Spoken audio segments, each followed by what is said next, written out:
দেখি যে দলই যাবে তার প্রার্থীরা ভালো হইলে সরকার ভালো হবে। কেন ফ্যাসিস্ট হাসিনা ফ্যাসিস্ট হলো? কারণ সে হাইব্রিড ইলেকশন, তার প্রার্থী হাইব্রিড, সব পচা পচা ডিম এক এক ঝুড়িতে আনছে, গন্ধ ছড়াইছে। দেশে নির্বাচনী ব্যবস্থা ধ্বংস হয়ে গেছে, সে নিজেও ধ্বংস হয়ে গেছে, অপঘাতে ধ্বংস হয়ে গেছে। এর থেকে শিক্ষা নিতে হবে এবং সেখানে প্রার্থীদের বলতে হবে তার এজেন্ডা কি, তার ম্যানিফেস্টো কি, তার দলের ম্যানিফেস্টো কি, প্রশ্নের উত্তর তাকে দিতে হবে। এমনকি প্রার্থীরা পরস্পরই নাচ কালায়, সোশ্যাল মিডিয়া, ইলেকট্রনিক মিডিয়ার ব্যাপক প্রচারের মধ্যে এগুলা দেখে কেউ ভোট দেয় না। এগুলা দেখানোর কোনো প্রয়োজনই নেই। এটা খরচ বাড়ে, খরচ বাড়লে সৎ যোগ্য প্রার্থীদের প্রার্থীতায় অসুবিধা হয়, তারা ভয় নির্বাচনে যেতে চায় না।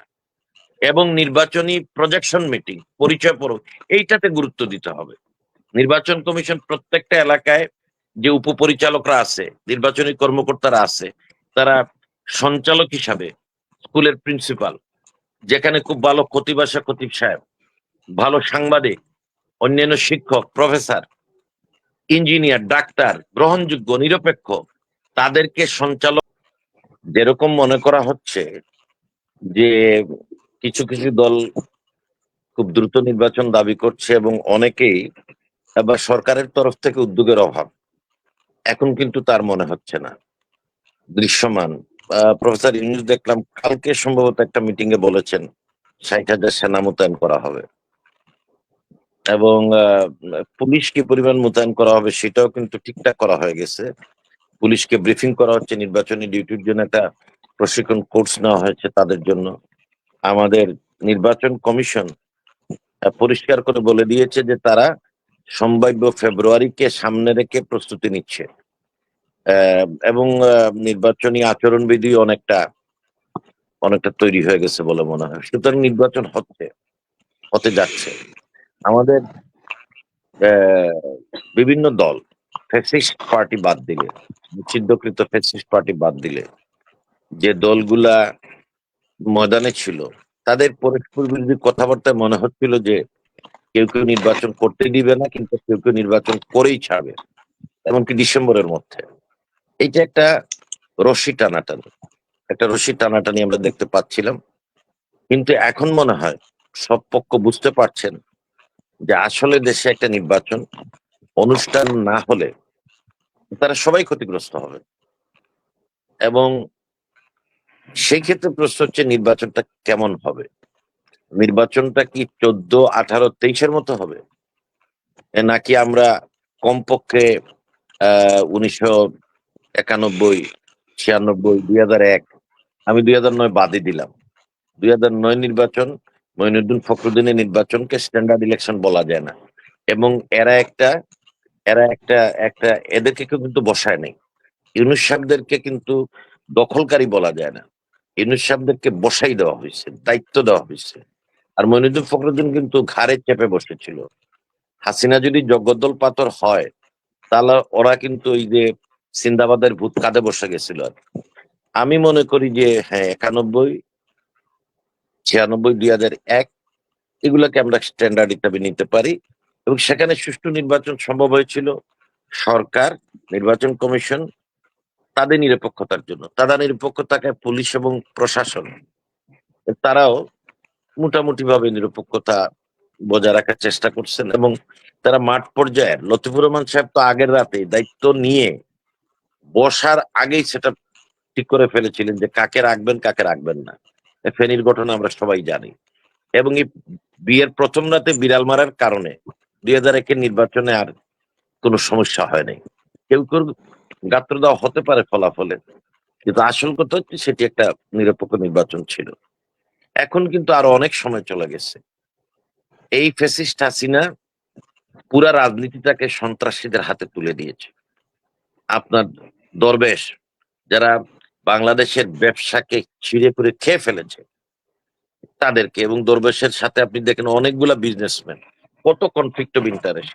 এই গভর্নমেন্টের অর্থমন্ত্রী, বাণিজ্য মন্ত্রী, শিল্পমন্ত্রী সব ব্যবসায়ী। এটা পৃথিবীর কোথাও নাই, কোথাও নাই। হুমায়ুন ছিল শিল্পমন্ত্রী, মুন্সি ছিল বাণিজ্য মন্ত্রী, লুটাস কামাল ছিল অর্থমন্ত্রী, সবগুলা ব্যবসায়ী। তাদের একটা কনফ্লিক্ট অফ ইন্টারেস্ট আছে, মন্ত্রী করে রাখছিল। এবং সমস্ত হাইব্রিডদের আস্তে আস্তে উপরে তুলছে এবং রাজনীতিবিদদের তার নিজের দলের ভিতরে এরা রাজনীতিবিদ ছিল, তাদেরকে একেবারে নিষ্পেষিত করে ফেলছে। তুফাইল আহমেদের মতো লোক মাথা তুলে দাঁড়াতে পারেন নাই। রাজ্জাক খুব ভালো অবস্থায় মারা যান নাই। আমির হোসেন আমুকে লোকজন ভুলে যাওয়া শুরু করে দিয়েছিল, বিস্তৃত হতে যাচ্ছিল। তো বর্তমান প্রেক্ষাপটে একটা নির্বাচন বাংলাদেশের মানেটা কি? নির্বাচনের মানেটা হচ্ছে এই যে ফ্যাসিস্টরা 16 বছরে আমাদের যে নির্বাচন ধ্বংস করে দিয়েছিল, ধরে স্থানীয় সরকার সেখানে মার্কা লাগাইয়ে একটা তৃণমূলে ইউনিয়ন পর্যায়ে একটা রাজনৈতিক কুন্দল নিয়ে গেছে। আমরা ইউনিয়ন নির্বাচনে যাইতাম, মাহবুব ভাইও যেতেন, আমরা এটা এনজয় করতাম, আমাদের গ্রামে যাইতাম এবং প্রতিপক্ষের যারা প্রচার করতাম আমরা একসাথে বাইরিয়ে যেতাম এবং সবকিছু ছেড়ে একসাথে চাপানি খাইতাম, রেজাল্ট একসাথে শুনতাম, একসাথে বিজয়ের বাড়িতে যাইতাম, পরাজিতের বাড়িতে যাইতাম। এখন যে মার্কার নির্বাচন, তো আপনি গ্রামে যাইতেই পারি না আমরা, আমাদের একটা একটা বিশেষ মার্কা নেওয়ার অসুবিধা আছে, আমরা যে অবস্থানে আছি। তো সেই জন্য সংস্কারে অবশ্যই স্থানীয় সরকার নির্বাচন মার্কা তুলে দিতে হবে। এইটা একটা এটা একটা স্থানীয় সরকার, এটা জনগণ অবাধে যেন নির্বাচনে অংশ নিতে পারে এবং কোন ধরনের দলীয় প্রচারণার সুযোগ না। আর জাতীয় নির্বাচনের ব্যাপারে যা আলোচনা হচ্ছে অন্যান্য সংস্কারের নিয়ে আলাদা, জাতীয় নির্বাচনে অনেকে অনেক মডেলের কথা বলছেন। মূল কথাটা কি? মূল কথাটা কি? মূল কথাটা হচ্ছে নির্বাচনের প্রচারণা কিভাবে হবে। নির্বাচনে ধরেন আপনার সেনাবাহিনীর লোকজন আসবে একটা স্ট্রাইক ফোর্স হিসাবে, অলরেডি বলছে ওরা স্ট্রাইক ফোর্স হিসাবে আসবে, ম্যাজিস্ট্রেসি থাকবে। স্ট্রাইক ফোর্স থাকলে যে 400 গজের একটা সীমানা, তার বাইরে যে অভয়ারণ্য, সেটা একটা কন্ট্রোলে থাকবে। তারপরে বলছে যে 1,20,000-এর মতো পুলিশ, এটা হবে না, সাথে আনসার, বিজেপি আসবে, র্যাব আসবে, বিজিবি আসবে, এসে হয়তো 2.5 থেকে 3 লাখ পর্যন্ত একটা একটা ফোর্স হয়তো পাওয়া যাবে। কিন্তু আমাদের যে সেন্টার ইলেকশনে সেটা কিন্তু অনেক বেশি। তো সেই জন্য আমি মনে করি এগুলাতে আমাদের বাচ্চারা যেহেতু নিরাপদ সড়ক চাইতে তারা দেখিয়ে দিয়েছে যে রোডের নিয়ন্ত্রণে তারা পুলিশের চেয়ে ভালো। নিরাপদ সড়ক চাইতে আমার গাড়ি আটকাইছে, চেক করছে, আমি বললাম এরপরে তো আবার ধরবে, লিখে দিছে যে পরে যেন আর চেক করা না হয়। বিচারপতিকে নামাই দিছে, তুফাইল আহমদ মন্ত্রী ছিলেন, ঘুরাই দিছে। বাচ্চারা, স্কুলের বাচ্চারা। সেজন্য আমি মনে করি যে এইবার স্ট্রাইকিং ফোর্স সেনাবাহিনীর পাশাপাশি আপনার একটা অক্সিলারি ফোর্স হিসাবে স্কাউট, কাপস এদেরকে নেওয়া উচিত। আর যদি রেড ক্রিসেন্টের জুনিয়র ইয়ে থাকে, এদের নেওয়া উচিত, আর অনেক ভালো কাজ করবে। এরা দেখবেন বড়দের চেয়ে অনেক ভালো কাজ করবে। তো এই যা মানে সিভিল ডিফেন্স আছে, ওদের লোক নিতে পারে, এই ধরনের একটা করা উচিত। অন্তত লক্ষাধিক এই ধরনের এইসব সংগঠন, স্কাউট, কাপস, রবার স্কাউট আছে, আমার যত জানি গার্লস গাইড আছে, এদেরকে নেওয়া উচিত। আমরা বৈষম্য বিরোধী আন্দোলনে দেখেন বেশ কিছুদিন ট্রাফিক ওরাই নিয়ন্ত্রণ করছিল। বেটার দেন পুলিশ, বেটার দেন পুলিশ। পিপিআর কোঅপারেটিং ব্যাংক, তারাও জনগণকে কোঅপারেট করতেছিল। আর এইটা একটা জনগণের ভিজিলেন্স আসবে, এটা আমার একটা পরামর্শ। এবং এইটা তালিকাভুক্ত করা উচিত, কেউ যেন ভুয়া স্কার্ফ, ক্যাপ পরে এদের মধ্যে না যায়। Scout, cups, girls guide, Robert scout, এদের একেবারে একেবারে স্বীকৃত লিস্ট, সার্টিফাইড লিস্ট অনুযায়ী এদেরকে কিন্তু আনা যেতে পারে অক্সিলারি ফোর্স হিসাবে, সহায়ক শক্তি হিসেবে। কি করবে তারা? তারা মনে করেন ভিতরে পুলিশ দায়িত্ব দিচ্ছে, ব্যালট বাক্সে পাহারা দিচ্ছে, তারা গেইটে থাকবে, ভিড়টা একটু নিয়ন্ত্রণ করবে, অনুরোধ করবে, লাইন ধরেন। এদের কথা সবাই শুনবে, ছোট ছোট বাচ্চারা, কিশোররা, তরুণরা যখন রিকোয়েস্ট করবেন, আমি বা মাহবুব ভাই তাদের কথা ফেলতে পারবো না। আমরা প্রতিটি নির্বাচন কেন্দ্রের সামনে আমাদের শিশুদের, কিশোরদের এবং তরুণদের দেখতে চাই, যারা মানুষকে ভোট দিতে উদ্বুদ্ধ করবে, আবার সহযোগিতা করবে। এই যে শুধুমাত্র আপনার ডান্ডা দেখাইয়া, পুলিশের দেখাইয়া হবে না। ভোটটা একটা উৎসবের ব্যাপার, সেটা উৎসবমুখর করার জন্য এইসব স্বেচ্ছাসেবক আনলে এইটার ভোটের ফেস বদলে যাবে, মুখটা বদলে যাবে। এটা নোট ডাউন করা উচিত নির্বাচন কমিশনের। মাহবুবের সাথে নির্বাচন কমিশনের যোগাযোগ আছে, উনি ইচ্ছা করলে এই খবরটা দিয়া দিতে পারেন। এটা যেন জি আনুষ্ঠানিক ইনশাআল্লাহ। প্রস্তাব, হ্যাঁ জি এটা ইনশাআল্লাহ। আনুষ্ঠানিক প্রস্তাব যেন পাঠাই দিয়ে এইসব ফোর্সকে আনা হোক। আনলে কিন্তু তারা তারা এনজয় করবে, তারা এনজয় করবে। এবং এই ছেলেদের কোনো মতে ভুলাইয়া বালাইয়া কোনো অপকর্ম করানো যাবে না। এটা হলো 1 নম্বর।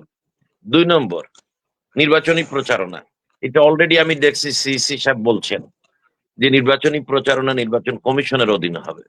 নির্বাচনের প্রচারণায় একটা পোস্টার এক কালার, একটা পোস্টার এক কালারের হবে, সর্বোচ্চ 1 লাখ, সর্বোচ্চ 1 লাখ, তার বেশি না। এবং সেখানে যিনি যেই মার্কায় ভোট চাইবেন সেই মার্কায় ভোট চাওয়ার কথাটা সহজ সরল ভাবে বলে দিবেন। এর বাইরে কোনো পোস্টার লিফলেট এগুলা মানুষ দেখে ভোট দেয় না আজকাল। সোশ্যাল মিডিয়া, ইলেকট্রনিক মিডিয়ার ব্যাপক প্রচারের মধ্যে এগুলা দেখে কেউ ভোট দেয় না।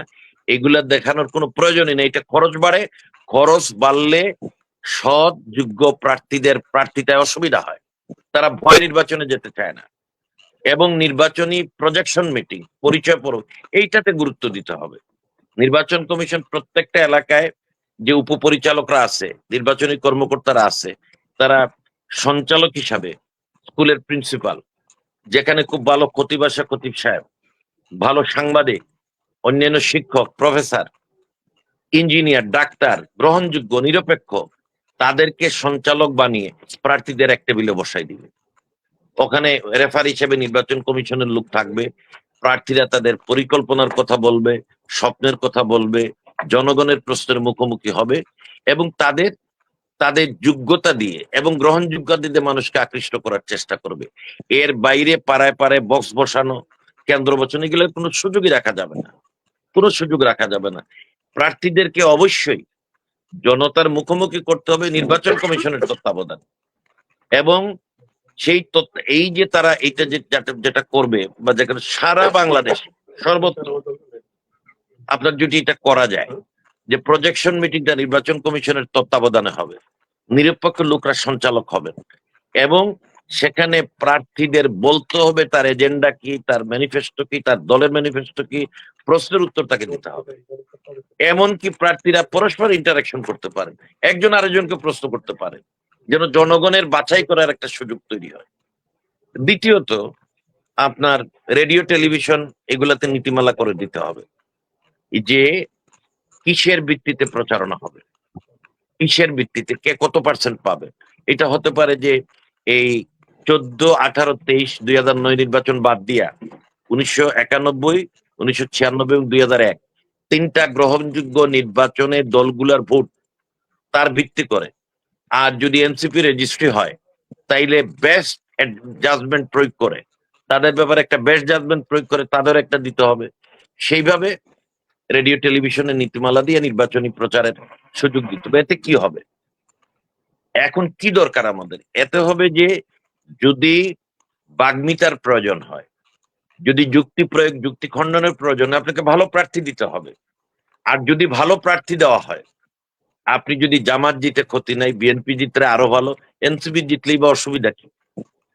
যে দলই যাবে তার প্রার্থীরা ভালো হইলে সরকার ভালো হবে। কেন ফ্যাসিস্ট হাসিনা ফ্যাসিস্ট হলো? কারণ সে হাইব্রিড ইলেকশন, তার প্রার্থী হাইব্রিড, সব পচা পচা ডিম এক এক ঝুড়িতে আনছে, গন্ধ ছড়াইছে, দেশে নির্বাচনী ব্যবস্থা ধ্বংস হয়ে গেছে, সে নিজেও ধ্বংস হয়ে গেছে, অপঘাতে ধ্বংস হয়ে গেছে। এর থেকে শিক্ষা নিতে হবে। এই জন্য আমি মনে করি যে নির্বাচন পদ্ধতি এখানে তো অত্যন্ত গুরুত্বপূর্ণ। নির্বাচন কমিশনকে তো কিতাব লেখা ফেলা উচিত। যদি তারা কোনো আচরণবিধি করে থাকে সে কিতাব বা বই এখনই ছেড়ে দেওয়া উচিত, তাদের আচরণবিধি প্রচার হয়ে যাওয়া উচিত, এগুলো না মানলে কি শাস্তি সেগুলো জানাই দেওয়া উচিত। যেমন যেটা হতে পারে যে প্রার্থীতা মানে নির্বাচনী আচরণবিধি যদি না মানে মাঝপথে কোনো প্রার্থীকে থামাই দেওয়া যাবে, ওই দলকে আরেকজন প্রার্থী দেওয়ার সুযোগ দিতে হবে।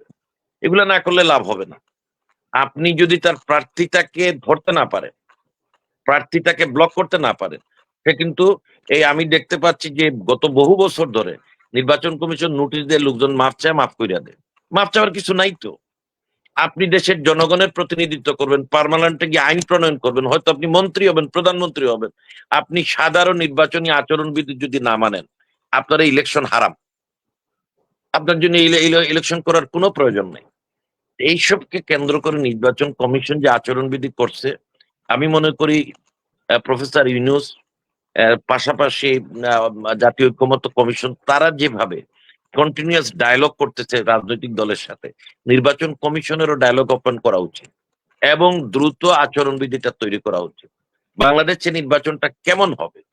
বাংলাদেশের নির্বাচনটা হবে প্রতিটি দলের সেরা প্রার্থীর বিরুদ্ধে অন্য দলের সেরা প্রার্থীর একটা লড়াই। হাইব্রিডের বিরুদ্ধে হাইব্রিডের লড়াই নয়, দলগুলার সামনে চাপ তৈরি করতে হবে, তারা তারা তাদের ঝুড়িতে সবচেয়ে ভালো যে প্রার্থী আছে সেই প্রার্থীকে যেন দেয়। তা না হলে কিন্তু অবস্থা খারাপ হয়ে যাবে। কিছু কিছু দল বা কিছু কিছু তাদের কি হবে, তাদের হয়তো বিশাল নেটওয়ার্ক নাই, তাদের হয়তো বিশাল সংগঠন নাই, কিন্তু যেখানে যেখানে তাদের প্রার্থী থাকবে, যদি যোগ্য প্রার্থীর প্রশ্নটা আসে তাদেরও কিন্তু ভালো চান্স থাকবে, ভালো চান্স থাকবে।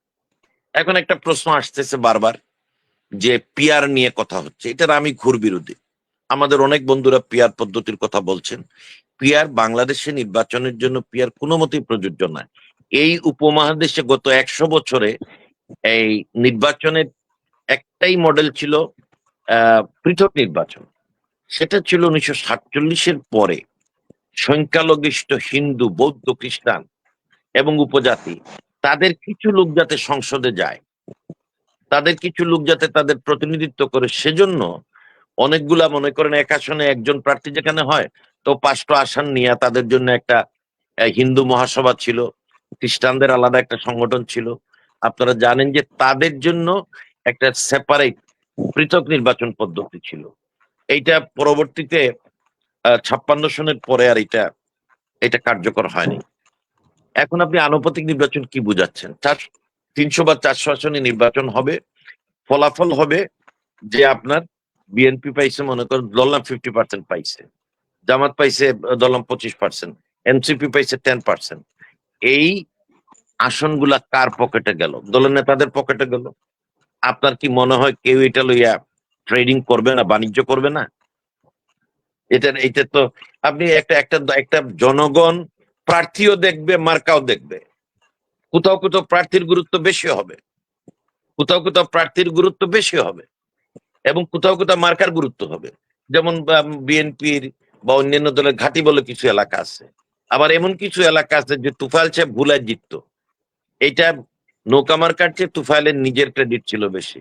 সাইফুর রহমান সাহেব বিশেষ এলাকায় জিততেন, একসময় জিতেই আসতেন, উনি বারবার জিততেন। আমাদের এই আগের স্পিকার ছিল হামিদ সাহেব, জিততো তার একটা এলাকায়। বেগম জিয়া তো কোনো সিটি কোনো সময় হারতেন না। এখানে ব্যক্তিও আছে, মার্কাও আছে। এই জন্য এই এখতেলাফটা করে এই নির্বাচনে নির্বাচনী আচরণবিধি তৈরিতে দেরি করাটা সঠিক হবে না বলে আমি মনে করি। আমি মনে করি এইটা এইটা বাদ দিয়ে সরাসরি নির্বাচন। কিন্তু এটা প্রাসঙ্গিক হবে যদি দ্বিতীয় কক্ষ হয়, সবাই যদি একমত হয়, একটা সেকেন্ড হাউস হবে। সেটা যেহেতু প্রফেশনালদের হবে, সেটা যেহেতু পেশাজীবীদের, বিশেষজ্ঞদের হবে, সেটা কিন্তু আনুপাতিক হইতে পারে। সেটা আনুপাতিক হইতে পারে, কারণ সেখানে যোগ্য লোক দেওয়ার প্রশ্ন। সেটা আনুপাতিক হইতে পারে। সেটা আনুপাতিক হইলে আমি মনে করি যে আমাদের নির্বাচন ব্যবস্থার উপর কোনো সমস্যা তৈরি করবে না, সেটা আনুপাতিক হতেই পারে। নির্বাচন নিয়ে ইদানিং আমাদের যে আমাদের যে লিগেসি, গত 3টা নির্বাচনের যে লিগেসি, যে পথ পরিক্রমা, তাতে প্রশাসন কেডার সাংঘাতিক ভাবে, এবং পুলিশ দ্বিতীয় স্থানে আছে। তারা বলছে আমরা জিতাই দিব, আমরা জিতাই দিব। তাদেরকে টাকা পয়সাও দিচ্ছে, ক্ষমতাসীন দল হইলেও তারা টাকা পয়সাও দিচ্ছে। আমি মনে করি আমাদের বর্তমান নির্বাচন থেকে প্রশাসন ক্যাডারকে সরাই রাখা দরকার। এই ফিস্ট লিস্ট করে ডিসিটিসি দিয়ে এটা হবে না। রিটার্নিং অফিসার, ইলেকশন কমিশনের অফিসারদের হওয়া উচিত। কোথাও যদি না পায়, দরকার পড়লে তারা হায়ার করবে, বিশ্ববিদ্যালয়ের শিক্ষক থেকে হায়ার করতে পারে, তারা কলেজের শিক্ষক থেকে হায়ার করতে পারে, একবারে দেখে শুনে নিরপেক্ষ লোক নিয়ে। আল্লাহর ওয়াস্তে রিটার্নিং অ্যাসিস্ট্যান্ট রিটার্নিং অফিসার যেন প্রশাসন ক্যাডার থেকে না দে। এদেরকে কোনোভাবে বিশ্বাস করা যাবে না, এরা ঠিক হতে আরো কয়েক টার্ম লাগবে। আমার মনে হয় না যে গত 16 বছরে যাদেরকে নেওয়া হয়েছে তাদের তাদের কিন্তু একটা বিরাট অংশ এখনো রয়ে, পুলিশও রয়ে গেছে। সুতরাং প্রশাসন ক্যাডার বাদ দিয়ে এই নির্বাচনী এটা ব্যবস্থাটা সাজানো হবে, এটা আমার পরামর্শ। এবং এটা সম্ভব। আজকাল নির্বাচন কমিশনের উপজেলা পর্যায় পর্যন্ত অফিসার আছে, তো তাদের পাশাপাশি যদি বিশেষ প্রয়োজন হয়, প্রয়োজন বোধে এমনকি যদি সেনাবাহিনী থেকে রিটার্নিং অফিসার দেয়, আমাদের কোনো আপত্তি নেই। আমি মনে করি তাও হতে পারে। রিটার্নিং অফিসার ইউনিভার্সিটির শিক্ষক লেভেল থেকে হতে পারে, যদি নিরপেক্ষ শিক্ষক পাওয়া যায়। কিন্তু প্রশাসন ক্যাডারকে তাদের জায়গায় রেখে দিতে হবে। এক দুইটা নির্বাচনে তাদেরকে বাইরে রাখা দরকার, এটা আচরণবিধিতেও আনা দরকার, যে রিটার্নিং অ্যাসিস্ট্যান্ট রিটার্নিং অফিসার এগুলো প্রশাসন ক্যাডার থেকে হবে না, তারা তাদের দায়িত্ব পালন করবে নির্বাচনের সময়। রিটার্নিং এবং এই ডিসি কে রিটার্নিং অফিসার দিলে ওর 101টা কাজ থাকে, ওর একটা মন্ত্রী গেলে প্রটোকল করতে হয়। জেনারেলি রিটার্নিং অফিসার হিসেবে ডিসিরা কোনো কাজই করে না, ওখানে এক্সিকিউটিভ ম্যাজিস্ট্রেটদের দিয়ে কাজ করায়। এমন লোককে রিটার্নিং অফিসার দিতে হবে যে ইলেকশন যতদিন চলে এটাই যেন তার 1 নম্বর কাজ হয়, এটাই যেন তার টপ প্রায়োরিটি হয়। They have taken it reluctantly. UNO এবং ডিসি সাংঘাতিক ভাবে প্রশাসনিক ব্যস্ত থাকে, এরা আসলে এদের কাজেগুলো করেও না ঠিক মতো। এবং এদের কাছে যখন আপিল যায়, রিভিউ যায়, আমরাও দেখছি 2 একবার, এরা শুনানির টাইম পায় না, শুনতে শুনতে সন্ধ্যার পরে শুনানি করে গিয়ে। সুতরাং তারা তো মনোযোগ, নির্বাচনের মতো সিরিয়াস ব্যাপার আপনি ডিসি রে দিচ্ছেন, যাকে আপনি নানান কাজ দিয়ে ব্যস্ত করে রেখে দিচ্ছেন, এটা সরাইয়া আনা একেবারেই একান্ত দরকার। আমাদের ওখানে প্রত্যেকটা জায়গায় এখন জেলায় দেখেন মানে প্রত্যেকটা শিক্ষা বিভাগের অফিসার আছে, শিক্ষা বিভাগের আছে, কৃষি বিভাগের আছে, আপনি সড়ক অব্দর ইঞ্জিনিয়ার আছে, এদের রিটার্নিং অফিসার দিলে অসুবিধা কি? আপনি এইটা খেয়াল করতে হবে যে রিটার্নিং অফিসার এবং অ্যাসিস্ট্যান্ট রিটার্নিং অফিসার এইটা নিয়োগ করতে হবে ডেপুটেশনের মতো, ওই সময় আর কোনো কাজ করতে পারবে না। সে যদি ইঞ্জিনিয়ার হয়, রোডস এন্ড হাইওয়ের লোক হয়, ওই জায়গায় সেকেন্ডম্যানকে চার্জ দিয়ে সে চলে আসবে, আইসা বসে যাবে রিটার্নিং অফিসারের আলাদা অফিস এবং ওইখানে কাজ করবে সে, একমাত্র ওই কাজ করবে সে, অন্য কোনো কাজ করবে না। যদি এগুলা করা যায়, যে রিটার্নিং অ্যাসিস্ট্যান্ট রিটার্নিং অফিসার অন্য ক্যাডারের অফিসার প্রশাসন বাদ দিয়া অন্য ক্যাডার থেকে নেওয়া যায়, স্বেচ্ছাসেবক হিসেবে যোগ করা যায়, আচরণবিধি ঠিক করা যায়, এবং দলগুলো উদ্বুদ্ধ হয় সৎ যোগ্য প্রার্থী দিয়ে। শুধু সৎ প্রার্থী দিলে হবে না, শুধু সৎ প্রার্থী দিয়ে তো আপনার নেকি কামাইতে পারেন, এইটা তোকে মসজিদ মাদ্রাসায় চলে। দেশ চালাইতে গেলে যোগ্যতার প্রয়োজন আছে। সুতরাং দলগুলা যাতে সৎযোগ্য প্রার্থী দেয় এমন আচরণবিধি দরকার, দলগুলোর মধ্যেও এই চেতনাবোধ আসতে হবে। আমি রাজনৈতিক দলগুলোর কাছে অনুরোধ করব, আপনারা সংস্কারের অন্তত একটা জায়গায় একমত হন, যে নির্বাচনী প্রচার এটা যেন ভদ্রলোকের নির্বাচন করার পক্ষে অনুকূল হয়। আপনি যেন আপনার দলের সবচেয়ে সেরা প্রার্থী ভালো প্রার্থীকে দিতে পারেন, সেজন্য আর্থিক কারণে পিছাই না যায়, এমন যেন না হয়। বদরুদ্দোজা সাহেব দাঁড়ান, সিলেটে 5টা সিট আপনি নিজেরটাও দিবেন, বাকি 4টার খরচও আপনি দিবেন, এইভাবে কিন্তু এবার নোয়াখালীতে নমিনেশন দেওয়া হয়েছে, যে আমি আমারটাও নিলাম আরো 4টার খরচ দিব। এইসব লোক 2 লাইন বলতেও পারে না পার্লামেন্টে। সেজন্য প্রত্যেকটা দলের মধ্যে এটা কাজ করা উচিত। আজকে যে দেখেন, আজকে যে আওয়ামী লীগ কেন ফ্যাসিস্ট দল হয়ে গেল, কারণ তারা ভালো প্রার্থী দেয় নাই, ভালো নির্বাচন করে নাই। কেন বিএনপি 16 বছর আন্দোলনে সফল হলো না? কেন সফল হলো না? তারাও চৌকস, ধীমান, ত্যাগী, নেতৃত্ব কিন্তু ব্যাপকভাবে তৈরি করতে পারে নাই, তাদের পিছনে লোকজন আসে নাই, এটা সত্য কথা। তারা 10 লাখ নিয়ে আসছে তাদের নিজের লোক। আবার জামাত ধরেন, ঢাকায় যে লোকজন আসছে এটাই তাদের স্ট্রেংথ। মূলধারায় কি খুব বেশি লোক তাদের সাথে আছে? আপনি কি একটা দল শুধু নিজের সমর্থকের ভোটে জিততে পারবে? ওখানে মূলধারার লোকজন যে আছেন, এটাও জামাতকে ভাবতে হবে, যে আমি মূলধারার লোকদেরকে আমার সাথে আনতে হবে। মূলধারার লোকদের সম্পৃক্ত না করলে আমি তো বৈতরণী নির্বাচনের বৈতরণী পার হতে পারে। আর এইটা পার হতে গেলে আপনাকে কি করতে হবে? আপনাকে যোগ্য ভালো প্রার্থী দিতে হবে, তার তার বাগ্মিতা থাকতে হবে, তার নিজের এলাকার সম্পর্কে সম্যক ধারণা থাকতে হবে, দেশের রাজনৈতিক পরিস্থিতি, অর্থনৈতিক পরিস্থিতি, ভৌগোলিক পরিস্থিতি সম্পর্কে ব্যাপক ধারণা থাকতে হবে। বাইরের জগৎ বাদ দেন, আমাদের যারা সংসদে প্রার্থী হতে চায় আমি তাদেরকে ভারতের সংসদের, পাকিস্তানের সংসদের প্রসিডিংটা দেখতে বলবো। মোদীকে সামনে রেখে, অমিত শাহকে সামনে রেখে বিরোধী নেতা নেত্রীরা যেইভাবে বক্তব্য রাখে, ওরা মাথা নিচু করে ফেলে। সংখ্যাগরিষ্ঠ, বিপুল প্রভাবশালী প্রতাপশালী বিজেপি, কিন্তু যুক্তির কাছে তারা পারে না। আপনি দেখেন কিছুদিন আগের পার্লামেন্টে মাত্র 7 জন বিরোধী দল, মানে কি, মানে একটা একটা মানে 1 বালতি পানির মধ্যে 1 মুঠো হয়তো লবণ, এই 1 মুঠো লবণ এই ফারিন, রুমিন আর আরেকটা ছিল কি হারুন, এরা তো কাঁপাই দিচ্ছে, এরা তো কাঁপাই দিচ্ছে। এরকম সংসদ কাঁপানো লোক প্রার্থী হিসাবে দিতে হবে। তা আমি আর আজকের সমাপনী আলোচনা